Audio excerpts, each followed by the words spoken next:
Hello दोस्तों, कैसे हो आप सभी। उम्मीद करता हूँ बढ़िया होंगे, मस्त होंगे, स्वस्थ होंगे। और भाई आप लोगों ने 4 जनवरी वाला आरडब्ल्यूए का मॉक टेस्ट लगा लिया होगा। तो भाई आज मैं उस मॉक टेस्ट का एनालिसिस आप लोगों को इस वीडियो में देने वाला हूँ। बताऊंगा भाई कितना स्कोर आज अच्छा स्कोर माना जाएगा इस वाले मॉक में। और कैसा था मॉक का लेवल, और ऐसा अगर पेपर आता है तो क्या कट ऑफ रहने वाली है, ठीक है। और एज के लिए भाई मैंने एक वीडियो बना दी थी, उस पर यार बहुत ज़्यादा मतलब बवाल कर चुका है। तो उस पर भी भाई बात करूंगा लास्ट में। मेरे कुछ पॉइंट हैं, उनको आप सुन के ही जाना लास्ट में, ठीक है। सबसे पहले मैं मॉक टेस्ट की बात करूँ तो भाई इजी टू मॉडरेट की कैटेगरी में रखूंगा, क्योंकि भाई जीएस थोड़ी मॉडरेट टाइप की थी। और हिंदी को इजी की कैटेगरी में रखूंगा। इजी टू मॉडरेट मतलब 3 से 4 क्वेश्चन ही होंगे ऐसे जो मॉडरेट टाइप के होंगे, अदरवाइज तो इजी थी जीएस। बात करूंगा मैं मैथ की, तो मैथ भाई इजी टू मॉडरेट, 1-2 क्वेश्चन ही मॉडरेट थे, ज़्यादा मॉडरेट नहीं है। देखो भाई, अब मैं बात करूँ रीजनिंग की, तो रीजनिंग में दोस्तों सब इजी था। बाकी जो क्वेश्चन कथन वगैरह पे आते हैं और थोड़े लैंग्वेज टाइप के क्वेश्चन आते हैं, वो थोड़े अभी पढ़े ही नहीं है, तो उनमें गलती आप लोगों से हो रही होगी। और आगे आप लोग उन चीज़ों को पढ़ोगे तो डेफिनेटली भाई आप लोगों की वही वो भी चीज़ें सुधर जाएंगी, ठीक है दोस्तों। अब मैं बात करूँ भाई मेरा कितना स्कोर है आज, तो भाई मैंने अपना स्कोर भाई पूरा लिख रखा है। सबसे पहले दोस्तों मैं बात करूंगा जो रीजनिंग है उसमें मेरे कितने क्वेश्चन सही बैठे हैं, तो 43 क्वेश्चन सही हैं। जैसा कि मैंने तुम्हें बताया कि लैंग्वेज वाले क्वेश्चन होते हैं वो मुझसे गलत हो चुके हैं, ठीक है। हिंदी की मैं बात करूंगा तो भाई हिंदी में मेरे 34 क्वेश्चन सही हैं और 3 क्वेश्चन गलत हैं। और जीएस की मैं बात करूँ तो मेरे 25 क्वेश्चन सही हैं और 13 क्वेश्चन गलत हैं। और मैथ की मैं बात करूँ तो भाई मेरे 16 क्वेश्चन सही हैं और 9 क्वेश्चन गलत हैं। इसमें भाई 4 से 5 क्वेश्चन तो ऐसे हैं कि मैंने जल्दी के चक्कर में भाई गलत कर दिया श्री मिस्टेक से। बाकी इसमें आज कितने कितने स्कोर आप लोगों के होने चाहिए थे। बात करूं मैं देखो रीजनिंग की, तो रीजनिंग में भाई आज किसी का अगर 43 से 45 के बीच में स्कोर है, जनरल वालों का अच्छा स्कोर है, ठीक है। जनरल और यूआर ओबीसी वालों का, आप लोग इसी की यू ओबीसी वाले भाई सब यूआर में लेके चलना, ज्यादा कट ऑफ इस बार अंतर पड़ने वाला है नहीं, ठीक है। बाकी बात करूं मैं हिंदी में, तो आज किसी के अगर 34-35 के करीब क्वेश्चन सही है तो भाई अच्छा स्कोर है। जीएस में अगर किसी के 25 से 28 के बीच में क्वेश्चन सही बैठ रहे हैं तो अच्छा स्कोर है। और मैथ की बात करूँ 20 प्लस जो भी है गुड स्कोर है, ठीक है दोस्तों। बात करूँ मेरा कितना स्कोर बना है टोटल, तो काट पीट तो कुछ है ही नहीं इसमें, सब नेगेटिव मार्किंग हट चुकी है भाई। इस वजह से कट ऑफ पे भी थोड़ा असर पड़ेगा, सुन के जाना भाई इस वाले मॉक की कितनी कट ऑफ रहे अगर ऐसा ऐसा मॉक टेस्ट आता है तो। और मेरे मार्क्स तो आप देख ही लो, मेरे मार्क्स आए भाई 236, रैंक है मेरी 301 और 2853 लोगों ने मॉक लगा रखा है। शाम तक भाई काफ़ी लोग ऐसे मतलब आज सबसे ज़्यादा मॉक टेस्ट देंगे इस बार आरडब्ल्यू वाले एप्लीकेशन पर, ठीक है। 118 क्वेश्चन सही है मेरे, 32 सही है। अब दोगुना करोगे तो भाई 236 ही बैठेंगे। परसेंटाइल भाई इतने मार्क्स पे भी 89.45 परसेंटाइल है, तो तुम लगा सकती हो कि मतलब कितना स्कोर मतलब जा सकती है कट ऑफ, अगर इस वाले मॉक की बात करूँ तुम्हें, तो भाई मैं बता रहा हूँ तुम्हें कितना रह सकती है।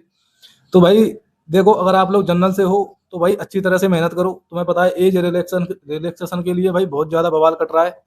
और उन लोगों के बारे में तो सोच ही नहीं रहे हैं कि जो मतलब नए नए आए हैं भाई अभी, और अब 5 साल तक वैकेंसी नहीं आने वाली भाई, कम से कम इतना तो सोचो। और तुम लोग जो पुराने हो चुके हो, जिन्हें एज रिलैक्सेशन मिल चुका था 60 या 244 में, अगर तुम वहां नहीं लग पाए भाई, तो अब इनकी क्यों मट्टी खराब कर रहे हो। बात करो मेरी, तो भाई मुझे रिलैक्सेशन की जरूरत नहीं है, मैं अभी अपनी एज में हूँ, ठीक है।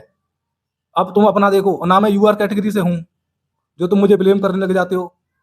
समझ रहे हो नहीं समझ रहे हो तुम भाई, कुछ थोड़ा समझा करो। और भी बहुत सारी वैकेंसी है। और सुनो, पहली बात तो अगर यूआर से हो, रिलैक्सेशन मांग रहे हो, फिर भी कहीं तक ठीक है। लेकिन ओबीसी एससी एसटी भाई, भाई बुढ़े हो जाओगे क्या इसी कांस्टेबल के पीछे लगे रहोगे। और जिंदगी में कुछ करना नहीं है, ब्याह शादी, बाले बच्चे, कुछ करना नहीं है तुम्हें। भाई साहब रिलैक्सेशन दे, रिलैक्सेशन पिछली बार मिला है ना तुम्हें। और फिर भी अभी 27 साल तक ही एज है तुम्हारी सबकी। अगर नौकरी करनी है तो तुम 27 साल तक होते तो लग जाते। अब तुम यूपीएसआई में देखो ना यार, इधर क्यों टांग फेंक रहे हो। इतने मास्टर पगलाए हुए, कुछ भी बोल रहे हैं कुछ भी। थोड़ा यार बैच बेचने के चक्कर में मास्टर यार ये नहीं सोच रहे हैं कि नए नए जो लोग हैं आगे आगे फिर ये रोएंगे, वैकेंसी इनके लिए भी नहीं आने वाली है भाई। कुछ सोच समझ के पॉइंट में बोल रहा हूँ। और मैं एनालिसिस भी देने वाला नहीं था। मैंने वो तो कल एक पोस्ट डाल दिया था, उसमें मैं कह दिया था मैं एनालिसिस दे दूंगा तुम लोगों को। बाकी देखो, मैं मेरा सिलेक्शन हो ना हो उस पर यार तुम क्या ही टिप्पणी करोगे, क्या बोल सकते हो है बोलने के लिए। तेरा सिलेक्शन नहीं होगा, मेरा नहीं होगा, फलाना नहीं होगा, दिखाना नहीं होगा, अनसब्सक्राइब करूंगा, ये करूंगा, वो करूंगा। भाई कर दो ना, कर दो। क्या होगा फिर मेरा बताओ। भाई जिनके सपोर्ट में बोल रहा हूँ कम से कम वो तो रहेंगे मेरे साथ। अरे यार तू तो कुछ भी यार, नई जनरेशन की यार मारने में लगे हो तुम अच्छी तरह से, ठीक है। मतलब उन्हें बेरोजगार बनाओ और तुम्हें लगाओ। होमगार्ड के लिए तो किसी ने अल्लाह नहीं काटा था कि मुझे हमें एज रिलैक्सेशन चाहिए। बताओ क्यों नहीं काटा था? किसी मास्टर, कोई भी मास्टर उठ के आया था? ये जो दीवान जी और लाठीचार्ज बैच भेज रहे हैं फिलहाल में, कोई भी मास्टर आया हो उठ के लिए कहने के लिए कि हमें होमगार्ड में भी रिलैक्सेशन दिलवाओ? उसमें भी तो पुराने पुराने बच्चे जा सकते थे ना। अब जो 28 30 30 साल के हो चुके, 32 साल के हो चुके, वो जा सकते नहीं थे? नए नए लौंडे क्यों जाएंगे वहां पे फिर होमगार्ड के लिए? सोच समझ के भाई चीजें बोला करो। तुमको मैं बार बार यही समझाता हूँ, नहीं तो तुम दुनियादारी में फंस जाओगे।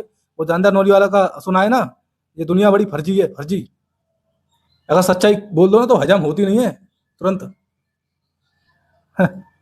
मार्क्स अगर तुम्हें तो बात करूं मैं कि अगर एज रिलैक्सेशन तो मिलेगा, फिक्स है भाई, वहां पे बात हो चुकी है, सब क्लियर हो चुका है। कुछ भी नहीं कर पाओगे तुम। बात करो मेरी, मैं तुम्हारे लिए लड़ रहा हूँ।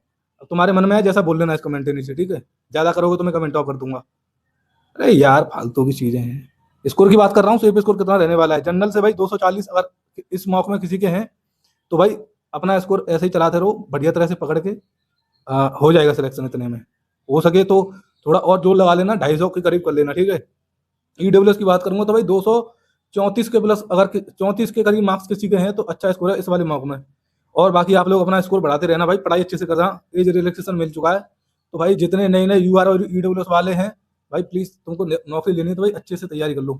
ओबीसी की बात करूंगा तो भाई 230 के करीब मार्क्स हैं किसी का, अच्छा स्कोर है। और एससी की बात करूंगा तो भाई 214 से 216 के बीच में आज अगर किसी के मार्क्स बन रहे हैं तो भाई तभी सेफ हो आप। ये मत सोचना कि पिछली बार 196 गई थी, 197 गई थी, हमारी इतनी नहीं जाती, उतनी नहीं आती, अब की बार सबके तोते उड़ेंगे, चिंता ना करो तुम, ठीक है? पहली बात तो नेगेटिव मार्किंग हट चुकी है। दूसरी बात कंपटीशन भी बहुत तगड़ा है क्योंकि रिलैक्सेशन मिल चुका है। समझ रहे हो? तो सोच समझ के ही बोल रहा हूँ मैं कुछ। और एसटी की बात करूंगा तो भाई 200 के करीब मार्क्स हैं किसी के तो सेफ स्कोर है। बाकी गर्ल्स वगैरह की अगर मैं जनरल से बात करूँ तो भाई किसी के अगर 230 के करीब स्कोर बन रहा है तो अच्छा स्कोर है। और एससी एसटी वालों की अगर मैं बात करूँ लड़कियों की तो भाई 200 के करीब मार्क्स होने चाहिए थे। और एसटी वाली लड़कियां थोड़ा कम लगाने हैं अपना, ठीक है? ओबीसी वाली लड़कियों की बात करूंगा तो भाई 220 के करीब, 220 नहीं, 220 से 230 के बीच में अगर किसी का स्कोर है लड़कियों का ओबीसी में तो अच्छा स्कोर है इस वाले मॉक में। बाकी भाई मिलूंगा आपको, ज्यादा मैं बोलना नहीं चाहता हूँ इस चीज पे। मैंने मॉक टेस्ट का एनालिसिस देना था वो दे दिया, कुछ बातें थी आप लोगों के कमेंट के उसके मैंने जवाब दे दिया इस वीडियो में। और कुछ भी आप लोगों को कहना चाहते हो तो भाई इस वीडियो के नीचे कमेंट कर देना, खुला हुआ है आप लोगों के लिए। मिलेंगे आपको नेक्स्ट वीडियो में। थैंक यू, जय हिंद।